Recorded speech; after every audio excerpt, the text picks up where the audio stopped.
Goldwater won re-election to the Phoenix City Council in November, but his thoughts were already on McFarland.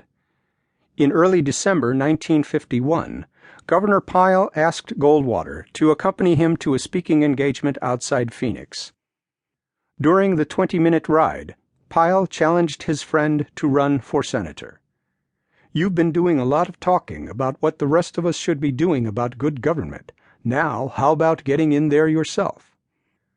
Goldwater told a delighted Pyle he was through talking and ready to start running. Goldwater called on an old friend, Ned Creighton, the Republican boss in Phoenix, whom he had first met in his family's living room decades before. "What makes you think you can win?" asked a skeptical Creighton. "For one thing," Goldwater said, "I can call 10,000 people in this state by their first name. For another," he said, "I've heard McFarland talk, I've heard Roosevelt talk, I've heard Truman, I've heard all of our state governors and sheriffs and local officials. But they never say what they're really thinking. You see them on the golf course or for a drink, and they'll give you a whole different story. I think a guy running for office who says exactly what he really thinks would astound a hell of a lot of people around the country." "Well," said Big Ned, "it would be refreshing, anyway." Goldwater knew how important a manager was, and he knew whom he wanted: Steve Shadegg.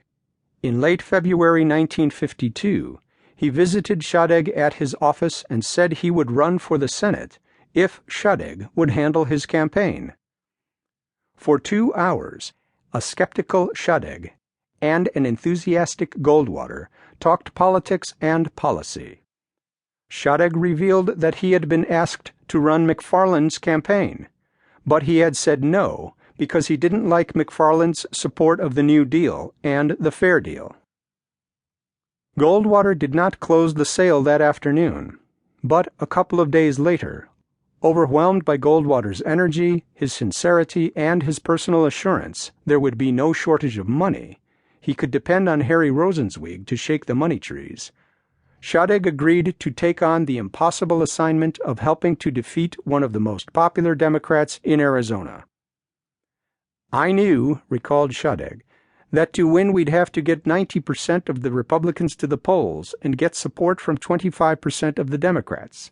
If either fell short, we'd lose. We both realized that there was only an outside chance we could make it."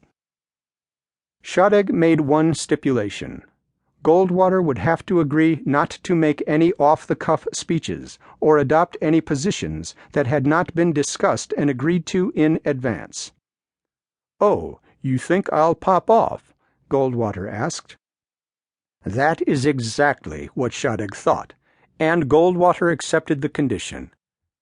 Thus began one of the most successful political partnerships in Arizona politics. Over the next 30 years, with Shadegg as his campaign manager, speechwriter, advertising consultant, resident philosopher, and overall amanuensis, Barry Goldwater would be elected to the U.S. Senate 5 times, and become a nationally syndicated columnist, publish a series of best-selling books, and become the most popular conservative politician in America. During this period, he lost only one election, the presidency in 1964, the only time Steve Shadegg was not his campaign manager.